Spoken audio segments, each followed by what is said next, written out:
drivers today. See Mario Gosling move by on the inside of J.R. Hefner. Ooh, there's some contact right there. Allie Owens in the 12 gets turned around. There's some contact as they came through the tri-oval. She is going to slide into the grass. Doesn't look like she'll touch anything there. That will bring out caution number 1 here at Daytona.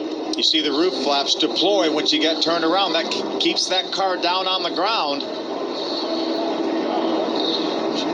She did a nice job not making any contact with a inside wall. See, Allie gets her car right and heading back towards the racetrack. Flat, couple flats. What happens when these things get to wobbling? Now she got pushed down a little bit, which made her go back up a little bit. And then when she got back up, she got into that black car, and then that's it. But it's nice to know all that asphalt's down there, isn't it, Kenny? You don't want those cars sliding to the grass as much. That asphalt really helps keep these cars on the ground. They slow down on the asphalt. They don't slow down at all on the grass. You see the contact right there with the J.R. Hefner car, the 39. Remember, she's running 180 miles an hour when she starts that spin.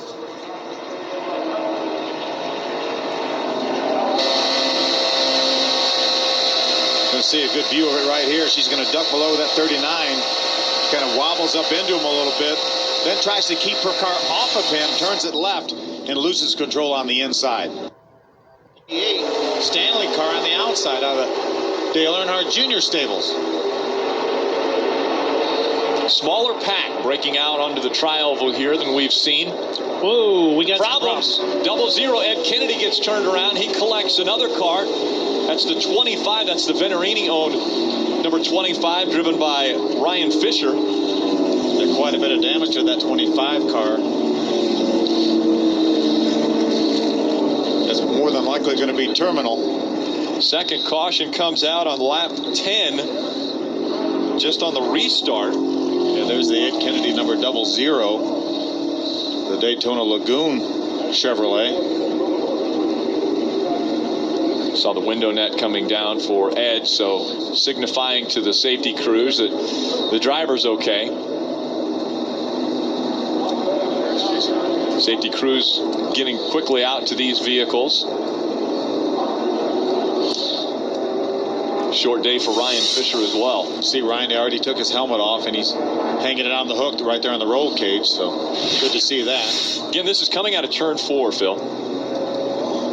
Just watch the right of your screen. You see the 00 of Ed Kennedy get turned around. He was on the inside of another car. He makes some contact with the outside wall and then backs back across the racetrack. A lot of guys did some nice work to avoid that, but unfortunately the 25 of Ryan Fisher was not as lucky. Trying to get out of the way, nowhere to go. Yeah, just Ryan Fisher in the 25 just got caught in the right rear corner by Ed Kennedy coming across the racetrack. The 4 car right there, Taylor Malsom, did a real nice job avoiding that. Just collecting that 25. You see the damage, and then he slides in to that safer barrier on the inside of the racetrack. Yeah, the 4 car of Taylor Malsom had to actually avoid both of those cars, the 00 of Ed Kennedy and the 25 of Ryan Fisher. Where Frank Kimmel was running, well, he's still toward the back. Being scored in the 28th position right now. Problems just in front of him, though, as the 12 of Allie Owens gets turned around once again. Caution will come out again. That's the 3rd caution of the day. Second one that Allie has brought out. Yeah, the only thing I know about this is when you spin twice here and don't hit anything, it's time to reevaluate your day. Well, you might want to call Vegas. I mean, the luck is definitely on her side. Yes. Remember now, we saw her with all those flat tires after that first spin. She has flat tires again, and they only had 3 sets of tires on pit road. And she's driving around on the flat. We'll be right back. We'll find out what took place with Allie when we return. Racing, that's Kim Butler the 3rd, the 22 on the outside. Gabby DiCarlo and Brian Scott had problems right in front of them. We see the car turned around. That's the 7 of Kyle Krisolov. He was running second before he got spun around. Oh, and problems continuing on the racetrack. Yeah, that's Brian Silas right there. Some hard contact. Okay, will you tell me again if my glass is half full or half empty? I think I'm going to go with half empty on that, Ken. Yeah. Justin Allgaier spun out right down here, right just before the start-finish line, the 16 car. And is that Mario Gosselin's car right there, the onboard camera? There's Scott Speed. Look at all the damage to that Red Bull Toyota. Started second in this race, and he will end with 50 laps of racing to go after only 30 laps of racing. Scott Speed's day is over. Kyle Krisiloff climbing out of his car. Now, we saw him sideways, and again, he was running second. We're going to be taking another look and see if there was something that took place that got him turned around. Brian Silas also involved in this one. You see the number 11 coming off the wall under his own power, but so much damage to that car, he won't make it back out. Yeah, very, very difficult. Getting a report that the ARCA Remax officials are going to red flag this race to give them ample opportunity to clean up the racetrack. They're going to stop the field over there somewhere off to do a little damage to Justin Marks' rear, his car. Now, Justin Marks was running third, and if Kyle Krisiloff didn't maybe get sideways or something, someone could have not been able to check up and got into the back. So just for a second, the 46 car of Matt Carter, who may have been running behind him, he had some damage to the right front corner. So more than likely, that right front corner got into the Matt back. Carter's got into the left rear right. of the Justin Marks' car, the 65 car. Red flag is out. Again, that's Brian Scott's IWX number 75 that they're working on right now. It's amazing that we had that incident, and probably 2/3 of the field were affected by that incident because it happened so close to the front. When Kyle Krisiloff, running second, got sideways, I mean, the guys that got through this thing may have flat spotted tires trying to get seized up and woed up, or maybe made some contact trying to avoid some other people. That is Mario Gosselin's car. Unfortunately for him, he had a great effort going. He was running up in the top 5. That's Mario right there walking around the right side of the car, around the front now. You kind of get partial. I mean, I'm supposed to be up here watching everything, which I am, but I know that Bill Baird went into the turn running 24th, and he's 8th now. So somewhere there's 16 cars laid around there, just a little bit, right. Ed. That had to check up and slow down and avoid what took place right in the front of this field. Again, Tom Hessert, the third, was leading this race, and right behind him was the 7 of Kyle Krisiloff. Now, 7 of Kyle Krisiloff was sideways when we saw him as he came into our camera angle, and so obviously that was the problem. Let's take another look at what took place. We saw Gabby DiCarlo getting a little bit loose here. He had the 75 of Brian Scott behind her, and then we saw the smoke up ahead of these guys, and then they all try to take some evasive action. The 75 of Brian Scott turns around. He collects, looked like the 4-car Taylor Malsom. There's the 39, the 09, the 44 Frank Kimmel sliding through the infield. There's the 7. We see him checked up way back there, and we believe he had a lot to do with what took place behind him. Yeah, a lot of damage to Mario Gosselin's car. Here's another view. This is a little bit closer to the front. You saw just left of your screen was the 2 of Scott Speed. We know he got considerable damage in this incident. There's a little bit of contact between Brian Scott, and then he made a little contact with that 32 car. That's Dominic Casola. There's Taylor Malsom got into the 75 of Brian Scott.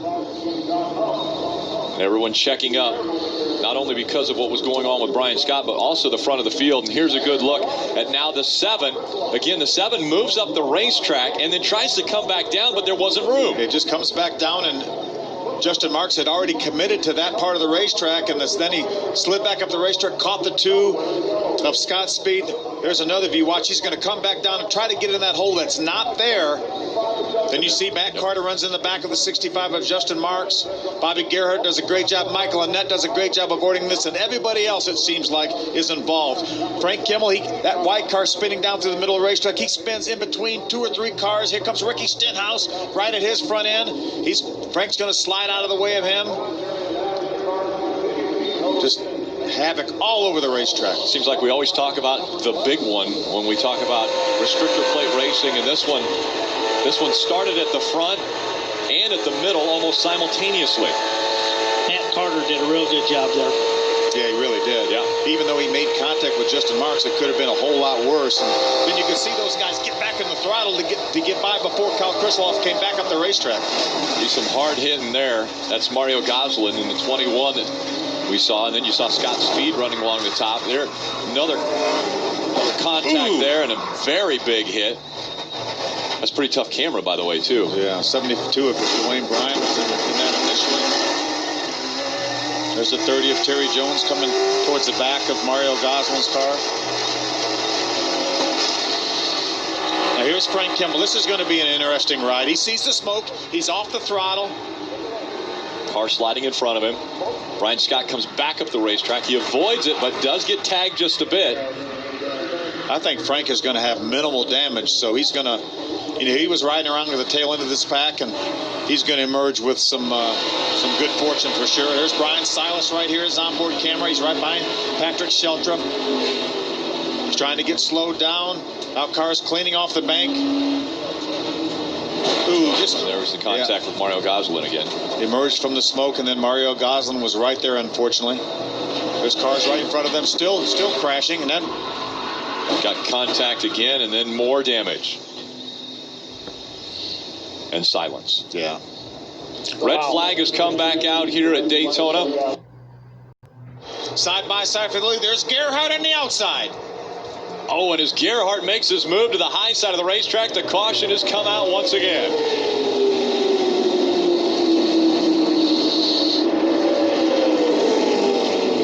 Gerhardt trying to take over the lead. We'll take a look at the cameras, and ARCA will let us know where Bobby Gerhardt was when that caution came out. And they are battling hard, that's for sure. Side by side, and problems for the 19 now. Jack Bailey right there. Looks like he blew off the left rear tire. He probably had a tire rub from before. He had a little bit of piece of that accident. Side by side for the lead. There's Gerhardt on the outside. Oh, and as Gerhardt makes his move to the high side of the racetrack, the caution has come out once again.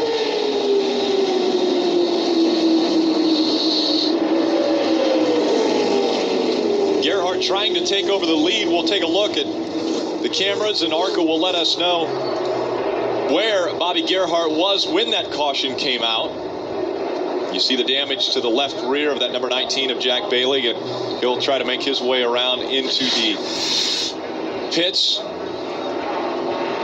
See the shot right there. There's the left rear tire going down and blowing out and doing all that damage to the bodywork there. A lot of debris on the racetrack. Jack does a nice job of keeping that car out of the outside wall as well as the inside wall. That's the Eddie DeHunt Toyota. They're going to run 4 or 5 races this year with Jack Bailey. Jack's got a lot of experience in the Hooters Pro Cup Series over the last couple of years.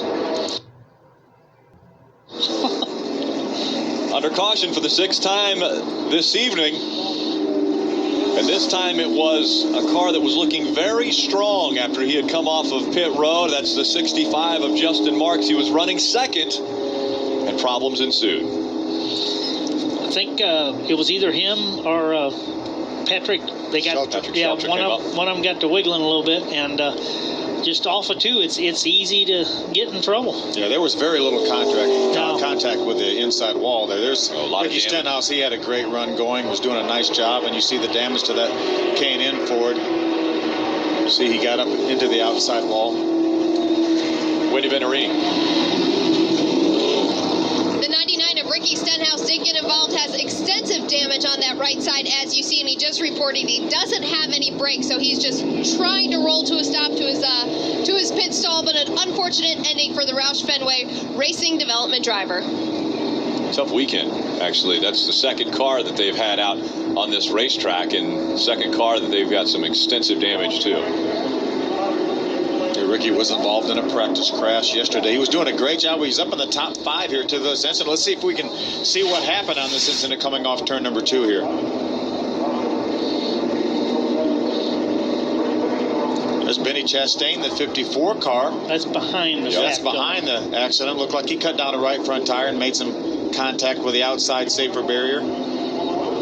He'll kind of slide into what's taking place in front of him. You see the smoke there, and that was where we'll take a look now at what took place up front. Patrick Sheltra gets loose and chases the car up there. Just makes contact with the 65 of Justin Marks. You saw the 99 for a second, making some contact with the outside wall. There's Matt Carter on the outside right up against the wall, and Justin Marks and Patrick Sheltra both spin down through the infield.